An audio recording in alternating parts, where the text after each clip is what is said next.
को सजी हुई आवाज अरविंद अकेला कल्लू जी को सुनने आनंद करने के दरबार से ताली बजाकर अभिनंदन करते हैं। Hello hello hello hello hello प्रेम से बड़ी दुर्गा मैया की। चंद्रशेखर आजाद दुर्गा पूजा समिति के द्वारा इतना सुंदर माई के जागरण आयोजन हुई। रमेश भैया जो उनके गार्जियन बनने पर चाह जोरदार ताली बजा के आप लोग स्वागत करें, बहुत बहुत धन्यवाद।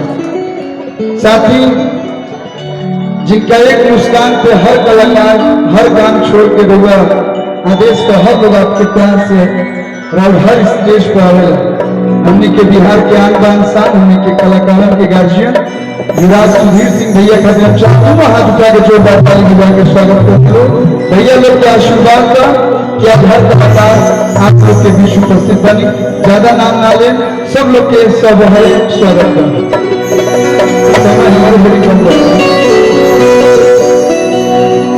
सब कुछ झूमे वाला गीत गावा था, हम गादक झूमे वाला तो दोनों 2 मिनट गाए दोनों ना गाता है। एक माई के प्यारा सा भजन